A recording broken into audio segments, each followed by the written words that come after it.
नमस्कार, स्वागत है आप सभी का देश देशांतर में। मैं हूं प्रीति सिंह। विज्ञान हैरत अंगेज गति से भाग रहा है। 1990 में एक दिलचस्प विषय मानव जीनोम परियोजना विज्ञान जगत में सुर्खियां बना था, जब मानव आनुवांशिकी और जीनोम विश्लेषण पर एक बड़ा कार्यक्रम शुरू किया गया और 2003 में इस प्रोजेक्ट को पूरा किया गया। मानव का जीनोम प्रत्येक जीव का आनुवांशिक ब्लूप्रिंट होता है, जो डीएनए का पूर्ण सेट है। सरल शब्दों में कहें तो इसमें जीवित रहने और फलने फूलने के लिए आवश्यक निर्देश होते हैं। वैज्ञानिकों ने इस प्रोजेक्ट के जरिए इंसान के पूरे जीनोम को पढ़ा। इसमें अमेरिका के साथ Britain, France, Australia, Germany, Japan और चीन के वैज्ञानिकों ने हाथ मिलाया था। इसका लक्ष्य डीएनए सीक्वेंसिंग के जरिए तमाम बीमारियों को बेहतर तरीके से समझने, दवाओं के शरीर पर प्रभाव की सटीक भविष्यवाणी, फॉरेंसिक साइंस में उन्नति और मानव विकास को समझने में मदद हासिल करना है। दुनिया के कई देश अब अपने यहाँ के नागरिकों की जीनोम मैपिंग करके उनके यूनिक जेनेटिक ट्रेट्स को समझने में लगे हुए हैं, ताकि किसी खास बीमारी के प्रति उनकी संवेदनशीलता और उस हिसाब से व्यक्तिगत दवाइयां तैयार करने में मदद मिल सके। भारत में भी जीनोम सीक्वेंसिंग के लिए सैंपल इकट्ठा करने का काम हो रहा है। CSIR करीब 1000 ग्रामीण युवाओं की जीनोम सीक्वेंसिंग करेगा, ताकि छात्रों को जीनोमिक्स की उपयोगिता का भी पता चल सके। ये पहला मौका होगा जब भारत में इतने बड़े स्तर पर डिटेल स्टडी के लिए सैंपल इकट्ठा किए जाएंगे। तो देश देशांतर में जानेंगे इस प्रोजेक्ट की भारत के लिए अहमियत, वैज्ञानिक प्रगति के क्षेत्र में ये कितना बड़ा कदम साबित होगा और आम आदमी को इससे क्या सहूलियत मिलेगी। और इस चर्चा में हमारे साथ शामिल होंगे 4 खास मेहमान। हमारे साथ स्टूडियो में जुड़े हैं डॉक्टर मनोज कुमार पटेरिया, निदेशक हैं CSIR निस्केयर के। आपका बहुत बहुत स्वागत है डॉक्टर साहब। साथ ही हमारे साथ स्टूडियो में है VK श्रीवास्तव, सलाहकार Indian Council of Medical Research. Srivastava साहब, आपका भी बहुत बहुत स्वागत है। इसके अलावा हमारे साथ जुड़ेंगे प्रोफेसर RNK बम्जई, पूर्व निदेशक national centre of applied human genetics GNU। आपका भी बहुत बहुत स्वागत है। और इसके अलावा हमारे साथ जुड़ेंगे स्काइप पे Arun Kumar, professor Indian institute of science. Arun Kumar साहब, आपका भी बहुत बहुत स्वागत है हमारे कार्यक्रम में। पटेरिया साहब, अगर आपसे शुरुआत करूं तो सबसे पहले आप हमें समझाइए, ताकि आम दर्शक बहुत आसानी से समझ सके कि जीनोम मैपिंग एक्चुअली होता क्या है। जीनोम दरअसल जो हमारे सेल के अंदर जो जेनेटिक मटेरियल होता है, बॉडी के अंदर जो जेनेटिक मटेरियल होता है, जिसको हम DNA RNA कहते हैं, तो ये पूरा का पूरा अगर हम एक सामान्य भाषा में कहें तो पूरा अगर उसको इकट्ठा किया जाए तो उसको हम जीनोम कहते हैं। जीनोम में जैसे आपने बताया कि एक पीढ़ी से दूसरी पीढ़ी में गुणों के जो ट्रांसफ़र होता है उसको ले जाने की क्षमता होती है, और उसके माध्यम से हम जानते हैं कि किसको कौन सी बीमारियां हो सकती हैं, किस प्रकार से उसके जो कैरेक्टरिस्टिक्स हैं वो क्या हो सकते हैं, उसके बाल कैसे होंगे, उसका कद कैसा होगा, उसके और जो कैरेक्टरिस्टिक्स हैं वो कैसे होंगे। तो ये सारी चीज़ें हमें जीनोम को पढ़ करके पता चलती हैं। और जैसे आपने कहा कि एक ह्यूमन जीनोम प्रोजेक्ट जो 1990 में शुरू हुआ था, 2003 में संपन्न हुआ। ये पहली परियोजना थी जिसमें जो बजट है वो भी अनुमान से कम खर्च हुआ था, और समय भी जो 15 साल का रखा गया था उससे 2 साल पहले ही ये ख़त्म हो गया था। हालांकि भारत उसमें हिस्सा नहीं बन पाया था, लेकिन और जो उसके नतीजे सामने आए वो काफ़ी कारगर हुए, और भारत ने आगे आकर फिर अपने स्वयं के कार्यक्रम चालू किए ह्यूमन जीनोम के लिए, जो आगे बढ़ाए जा रहे हैं। ठीक है श्रीवास्तव सर, आप बताइए किस तरह से जो जीनोम मैपिंग है वो फ़ायदेमंद साबित हो सकती है। एक चीज़ मैं यहाँ पर ये भी बताना चाहूँगा, भारत हालांकि इस परियोजना में शामिल नहीं था, लेकिन हमारे यहाँ जीनोमिक्स पर प्रोजेक्ट विज्ञान पर काम होना शुरू हो गया तभी से। अच्छा। मैं Indian Council of Medical research से आता हूँ। जी। और उस समय में हमने जीनोमिक्स और जीनोम पर बहुत सारी परियोजनाओं को मदद किया, फंडिंग किया, जो उस पर काम चला आगे चल करके। इससे हम पता चल सकते हैं कि हमारी जनता, हमारे लोग दूसरों से किस प्रकार भिन्न है, उनमें क्या समानता है, क्या भिन्नता है, हम गुण कैसे निर्धारित करते हैं, किस किस तरह की बीमारियां होती हैं, इन बीमारियों से कैसे बचा जा सकता है, किन बीमारियों का समय रहते पहले पता लगाया जा सकता है, उनका उस तरह से उनके सटीक इलाज भी खोजा जा सकता है। जीनोम से ये फायदा होगा हमारे। ठीक है। अरुण कुमार साहब, अगर आपका मैं रुक करूं, इसी बात को आगे बढ़ाना चाहूँगी। आप हमें बताइए कि जो जीनोम मैपिंग है वो आम आदमी तक किस तरह की सहूलियत पहुंचाएगी, या फिर कहें कि आनुवांशिकी जो विज्ञान है उस क्षेत्र में कितनी फायदेमंद साबित होगी ये। जी, इसको सीक्वेंसिंग तो हो चुकी है, लेकिन क्या है कि हमारे देश के लोगों की सीक्वेंसिंग अभी हुई नहीं है। हाँ। तो जो प्रोजेक्ट आपने मुझे भेजा है, जी। और ये है दिल्ली में जो इंस्टीट्यूट है IGIB, और CCMB हैदराबाद में है, यहाँ IISc में भी। वो लोग क्या कर रहे हैं, साइंटिस्ट लोग क्या कर रहे हैं, आम भाषा में लोगों का DNA ले करके उसमें वो जेनेटिक वेरिएशन होता है उसको पता कर रहे हैं, क्योंकि ये चीज़ हमारे देश में अभी मालूम नहीं है। ये चीज़ जब मालूम हो जाएगी तो फ्यूचर में, भविष्य में हम लोग क्या कर सकते हैं कि उस वेरिएशन को किसी बीमारी से, जेनेटिक डिसऑर्डर से लिंक कर सकते हैं। इसका ये फायदा है आम भाषा में। जी जी, ठीक है। पटेरा साहब, जो भारत का प्रोजेक्ट है जिसके लिए अभी सैंपल इकट्ठा करने हैं और कहा जा रहा है कि 1000 जो ग्रामीण युवक हैं उनके सैंपल लिए जाएंगे, ये प्रोजेक्ट के बारे में अगर आप थोड़ा हमें बताएं कि भारत में अब ये प्रोजेक्ट किस तरह से आगे बढ़ेगा। देखिए, CSIR के, जैसे अरुण कुमार जी ने बताया, 2 लैब्स इसमें साथ मिलकर के काम करने वाली हैं। जैसे IGIB, institute of genomics and integrative biology, जो कि दिल्ली में है, CSIR का एक इंस्टीट्यूट है। दूसरा CCMB, centre for cellular and molecular biology, जो कि हैदराबाद में है। ये दोनों इंस्टीट्यूट मिलकर काम करेंगे और उसमें मुख्य आशय इसमें दोनों तरह के हैं। एक तो है कि जो स्टूडेंट्स हैं, खासतौर पर अर्बन और रूरल दोनों हैं, लड़के और लड़कियां दोनों हैं, उनको इसमें साथ में लाया जाएगा ताकि उनके अंदर एक इच्छा शक्ति जागृत हो, उनके अंदर एक जिज्ञासा जागृत हो, उनके अंदर इसकी जागरूकता और जानकारी बढ़े कि जीनोम क्या है, जीनोम मैपिंग से क्या हो सकता है, सीक्वेंसिंग से क्या हो सकता है, जीनोम वेरिएशन क्या है, किस प्रकार से बीमारियों का पता लगाया जा सकता है। ताकि जैसे कहा जाता है ना, एक होती है आपकी क्यूरेटिव मेडिसिन, जिसमें आप किसी बीमारी को क्योर करते हैं। एक होती है आपकी प्रिकॉशनरी मेडिसिन, जिसमें आप बीमारी ना हो उसके लिए तैयारी करते हैं। जीनोम के माध्यम से आप करते हैं प्रिडिक्टिव मेडिसिन, आप पहले से पता कर सकते हैं कि 20 साल बाद क्या होने वाला है, ताकि वो ना हो उसके लिए आज से आप तैयारी शुरू कर दें। तो ये सारी चीज़ें समाज में जाएंगी, तो समाज में जो तरह तरह की बीमारियां हैं, खासतौर पर जो जीन प्रभावी बीमारियां हैं, उन पर लगाम लगाई जा सकेगी और लोग समझ सकेंगे कि ये बीमारियों को कैसे बचा जा सकता है और कैसे उनसे जो नुकसान है उनसे कैसे बचा जा सकता है। तो खासतौर पर युवा पीढ़ी को पूरे देश भर में करीब 30 कैंप्स लगाए जाएंगे। उन कैंप्स में लगभग सभी जो राज्य हैं उनके विद्यार्थियों को शामिल किया जाएगा। तो आशय यही है कि उनके माध्यम से न केवल जीन मैपिंग और जीन सीक्वेंसिंग और जो वेरिएशन है, जीन वेरिएशन है, उसके बारे में पता चलेगा, बल्कि जागरूकता भी बढ़ेगी। बिल्कुल। बमज़ई साहब, आपको अगर चर्चा में शामिल करूं, जैसा अभी हमें पटेरिया सर भी बता रहे हैं कि ज़्यादा से ज़्यादा युवाओं को शामिल किया जा रहा है और जो जीन सीक्वेंसिंग के लिए सैंपल लिए जा रहे हैं वो युवाओं के लिए जा रहे हैं और ग्रामीण इलाकों के युवा हैं, ताकि ज़्यादा से ज़्यादा जो जीनोमिक्स है उसे लेकर लोगों में थोड़ी जागरूकता बढ़े और उसमें एक तरह से इंटरेस्ट आए। इस क्षेत्र में अगर हम छात्रों की बात करें तो आज के टाइम में कितना इंटरेस्ट आप देखते हैं आजकल के छात्रों में, आजकल के युवाओं में इस क्षेत्र को लेकर?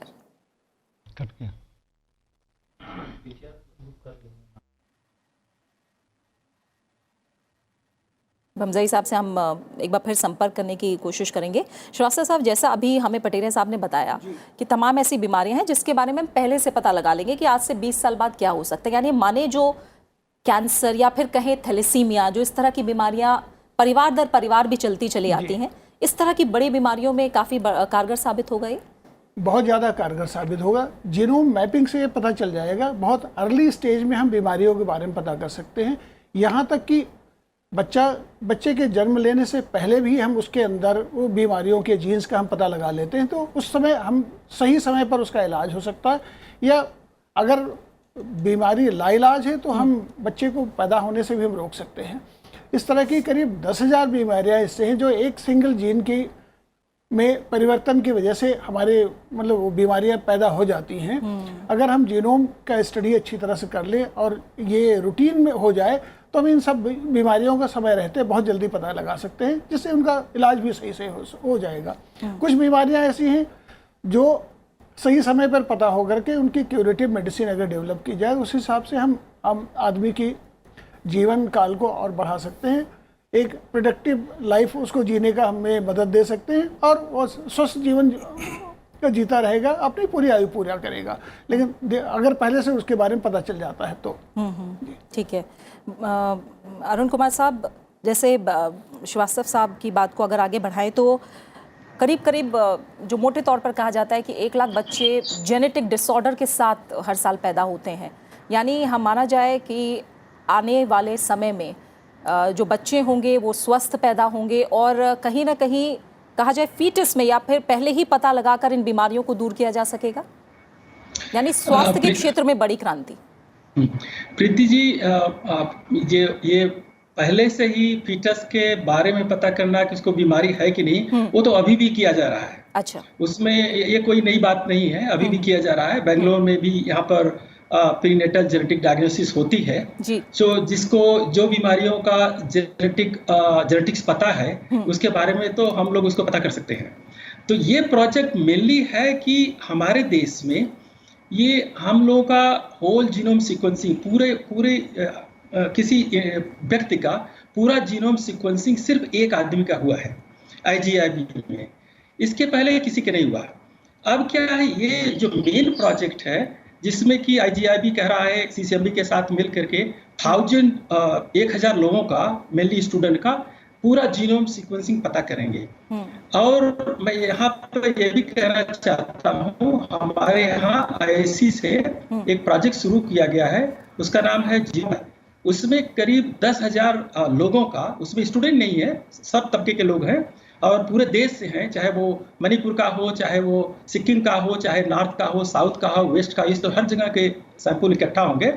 और होल आइडिया है, पूरा एक विचार जो है कि ऐसे सीक्वेंसिंग किया जाए, सबका वेरिएशन, जैसे सीक्वेंस होता है उसमें चेंज होते हैं, 4 लेटर्स होते हैं ATGC, उसमें चेंज होते हैं, उसी से बीमारियां होती हैं। तो ये जो उसके पहले पता करने के लिए पूरा सीक्वेंसिंग किया जाएगा, उसका पता किया जाएगा, तो एक डेटाबेस पैदा होगा पूरे देश के लिए। और ये 10,000 जो सैंपल है पूरे देश से होंगे, तो ये वेरिएशन होगा जो DNA सीक्वेंस में पूरे देश का होगा। इससे फायदा क्या होगा कि हम आगे चल करके उस वेरिएशन को यूज करके पता कर सकते हैं नई बीमारियों का, जो नई जेनेटिक डिसऑर्डर है उनके बारे में, उसका क्या जेनेटिक चेंज है, उस चेंज को यूज करके फिर हम ठीक है सर, आपकी आवाज़ हम तक बहुत सही तरीके से नहीं आ रही है। बमजई साहब के पास हम फिलहाल चलेंगे। बमजई साहब, जो प्रोजेक्ट भारत में किया जा रहा है, एक बार फिर से सवाल दोहरा रही हूँ कि जो सैंपल इकट्ठा किए जा रहे हैं, ज़्यादा से ज़्यादा ग्रामीण युवाओं को उसमें शामिल किया जाएगा, और जो एक मकसद है उसमें ये भी है कि जीनोमिक्स को लेकर उपयोगिता के बारे में ज़्यादा से ज़्यादा जागरूकता उन युवाओं में बढ़े। आजकल जो छात्र हैं वो इस क्षेत्र में कितनी रुचि लेते हैं? पहले मैं ये बता दूं, जो कुछ कहा गया है पहले, हम सबों की भारतवर्ष में और पूरी दुनिया में एक आनुवांशिक पृष्ठभूमि है, एक जेनेटिक बैकग्राउंड है जो माता पिता से हमें मिलती है।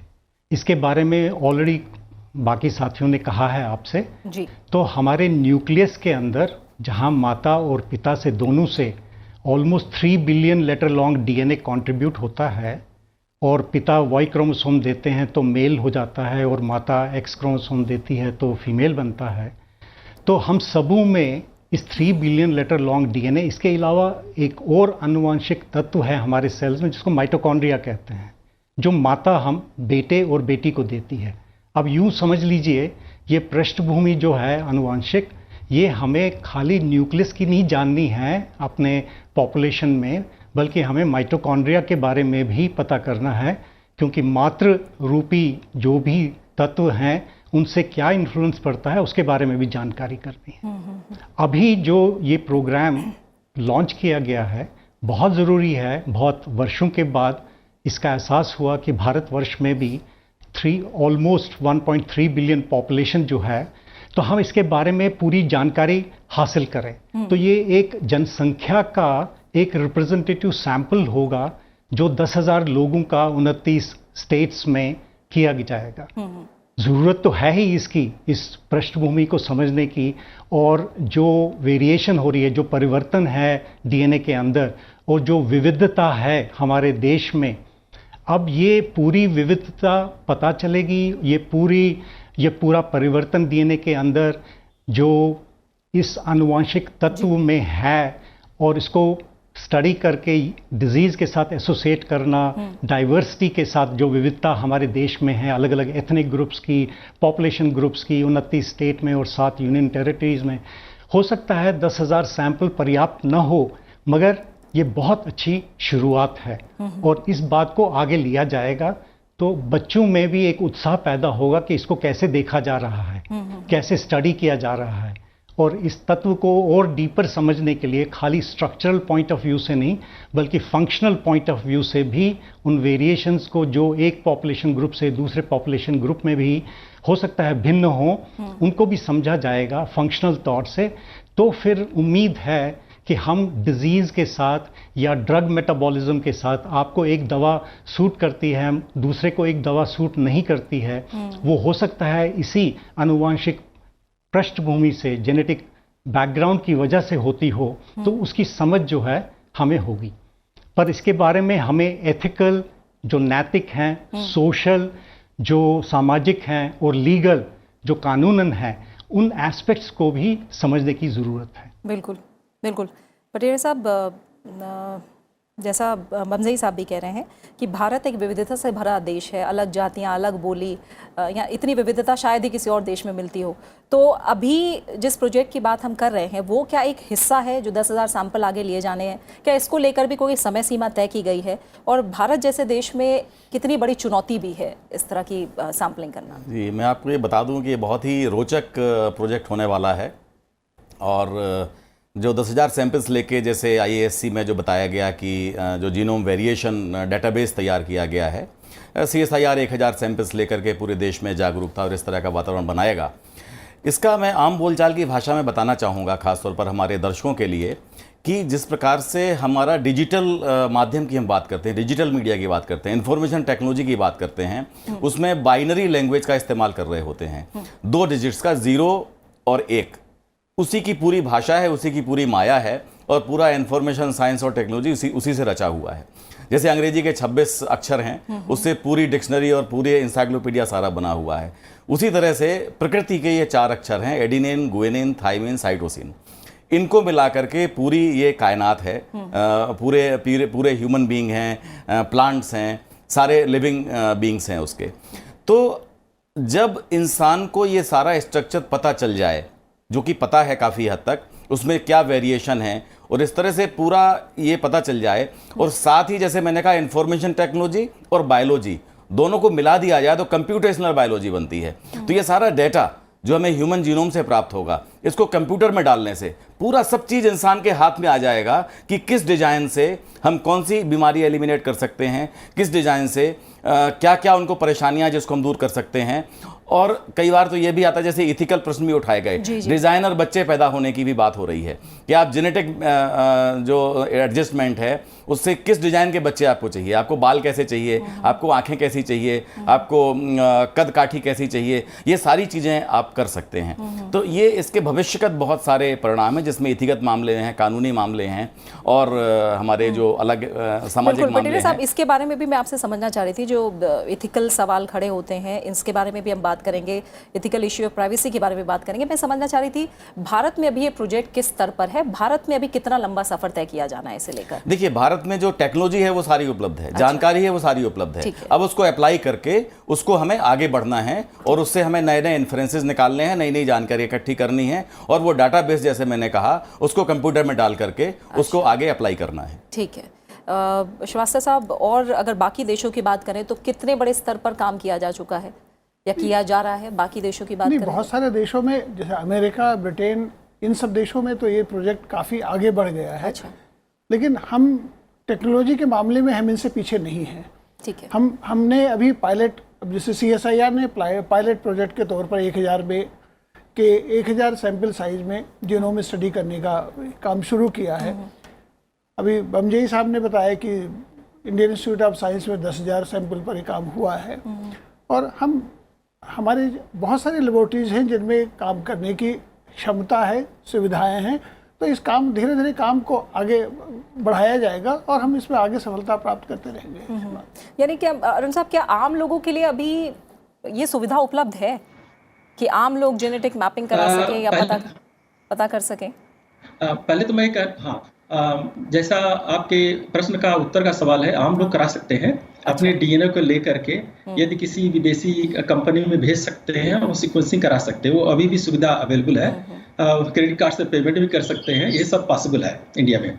लेकिन मैं यहाँ पे एक करेक्शन करना चाहता हूँ। अभी IISc में ये ये प्रोजेक्ट ये बेस पर है, अभी शुरुआत इसकी नहीं हुई है। अच्छा। अभी तो ये फंडिंग के लिए डीबीटी को दिया गया है, जिसमें कि 10,000 सैंपल सीक्वेंस करना है। उसमें करीब 12-15 इंस्टीट्यूशन हैं पूरे कंट्री के इन्वॉल्व हैं, सारे जगह से सैंपल कलेक्ट किए जाएंगे। तो अभी इसकी शुरुआत हुई नहीं है, लेकिन ये जो है बातचीत होना शुरू हो गया है, प्रोजेक्ट लिखा जा चुका है। तो अभी ये शुरुआत नहीं हुआ है, ये मैं इसका करेक्शन करना चाहता हूँ। लेकिन बहुत आशा है कि ये डीबीटी इसको फंड करेगी और ये जल्दी ही काम शुरू होगा। और बमज़ई साहब, आपने जिस तरह का सवाल भी उठाया था कि तमाम पहलू भी हैं इससे जुड़े हुए, अगर अब हम बात करें एथिकल इश्यू ऑफ प्राइवेसी की बात होती है, ये भी जैसा पटेरिया साहब कह रहे थे कि अब जो तमाम आशंकाएं हैं वो ये भी हैं कि लैब में ही बच्चे और एक तरह से परफेक्ट बच्चे बनने लग जाएंगे, तो भविष्य को लेकर किस तरह के खतरे भी हैं इसे लेकर? जी, आप जो कह रहे हैं सही फरमा रहे हैं। अभी हम अपने देश में उस स्टेज पे नहीं पहुंचे हैं, हालांकि डीबीटी और आईसीएमआर की गाइडलाइंस एथिकल इश्यूज में बन चुकी है और उसको बांटा गया है डिफरेंट इंस्टीट्यूशंस में। पर इससे पहले मैं उस मुद्दे पे आ जाऊं, मैं कुछ बुनियादी मुद्दों के बारे में बात करना चाहता हूं। और ये बुनियादी मुद्दे हैं, एक तो जो मैपिंग है और सीक्वेंसिंग है, ये दो अलग अलग चीज़ें हैं। मैपिंग तो एक मनचित्रण है जिसको आप जो जीन्स हैं वो कैसे हमारे 20-21 हज़ार या 22 हज़ार या 25 हज़ार जो हमारे में जीन्स हैं उनके बारे में जानकारी हासिल करना, वो कहाँ कहाँ है। कुछ तो बताई गई हैं, कुछ तो देखी गई हैं दुनिया में, मगर कुछ अभी बाकी हैं नए जीन्स को खोजना। तो भारतवर्ष उस दिशा में कुछ काम कर सकता है। सीक्वेंसिंग हो चुकी है, सिर्फ यही हमें पता नहीं है कि भारतवर्ष में जो विविधताएं हैं, जो अलग अलग डाइवर्सिटी है, पॉपुलेशन ग्रुप्स हैं पूरे हिंदुस्तान में 1.3 बिलियन पॉपुलेशन में, उनमें क्या हम में अलग अलग तरह की ऐसी वेरिएशंस हैं या ऐसे परिवर्तन आए हैं डीएनए में जो हम देख चुके हैं अपने रिसर्च में, और बाकी लोगों ने भारतवर्ष में इंडिविजुअल लेवल पे लोगों ने देखा है, रिपोर्ट किया है और छापा है। पर इस स्केल में जो बताया जा रहा है, जो सीएसआईआर और सीसीएमबी इकट्ठे करने जा रही है, उस स्केल में कि 10,000 लोगों का होगा, वैसा नहीं हुआ है। तो मेरी सजेशन ये होगी कि हमें भारतवर्ष के समझ लीजिए 4 कोनों में, नॉर्थ, वेस्ट, ईस्ट, साउथ, ऐसी जगहों पे ऐसे ही इसी विचारधारा से 10-10 हज़ार लोगों को एक्सप्लोर करना चाहिए, ताकि हमें वो विविधताओं के बारे में एक ही झटके में पता चल जाए और हम टाइम वेस्ट ना करें। और दूसरा, इस डाइवर्सिटी के बारे में जान के, जैसे उन्होंने बताया कि कंप्यूटेशनली फिर हम उस डेटा को लेके उसको एनालाइज करके ये देखें कि जो ड्रग्स हमें डिज़ाइन करनी है या जो वेरिएशंस हैं जो दुनिया भर में कही गई हैं कि इनकी वजह से ड्रग जो है वो मेटाबोलाइज डिफरेंटली होती हैं, कुछ स्लो मेटाबोलाइजर्स होते हैं, कुछ रैपिड मेटाबोलाइजर्स होते हैं, तो उन कुछ में दवा काम कर जाती है, कुछ में दवा काम नहीं कर जाती है। तो उसको देखा जाए, परखा जाए। तो we have to cover lot of ground. हम ऑलरेडी बहुत देर कर चुके हैं, तो मुझे लगता है ये बहुत एक अच्छी शुरुआत है। पर मेरी समझ में ये अभी एक्सप्लोरेटरी है, खोजपूर्ण एक यानी लंबा ढंग से इसको देखा जा रहा है। इसका स्केल हमें बढ़ाना पड़ेगा। और जो आपने मुझसे पूछा कि एथिकल एस्पेक्ट्स में, सोशल लीगल एस्पेक्ट्स में इसको कैसे देखा जाए, डेफिनेटली उस दिशा में कुछ काम हमारे भारतवर्ष में हो चुका है, कुछ गाइडलाइंस बन चुकी हैं और की ज़रूरत है। मैं खुद प्रीनेटल डायग्नोसिस में, उसका मतलब वह बच्चे के बारे में पैदा होने से पहले ही मैं 70 के दशक में रिसर्च कर चुका हूँ all Indian institute of medical science. आप देख लीजिए 70 से लेके अब तक इतने 40-45 साल में हम पूरे देश में उसको अच्छे से एस्टैब्लिश नहीं कर पाए हैं। तो हमें अब देखना होगा कि हम जल्द से जल्द इस दिशा में कैसे जल्दी से जल्दी काम करें और दुनिया के साथ, यूरोप और अमेरिका के साथ मैच करें और अपनी पॉपुलेशन की विविधता को समझें। लंबा सफर तय करना है और साथ साथ चुनौतियां भी हैं जिनसे पार पाना भी बड़ा सवाल होगा। और एक ऐसा विषय है मेरे ख्याल से जिसे आधे घंटे में समेटना बहुत मुश्किल है, लेकिन फिर भी आप तमाम मेहमानों ने इस जीनोम मैपिंग को लेकर जो पहलू हैं उनको साफ करने की कोशिश की। फिलहाल आप सभी मेहमानों का बहुत बहुत शुक्रिया हमारे साथ जुड़ने के लिए। अंतर में फिलहाल इतना ही। आप हमारे इस कार्यक्रम को YouTube पर भी देख सकते हैं और अपनी राय और सुझाव हमारे साथ साझा कर सकते हैं। इसका हम इंतजार रहता है। नमस्कार।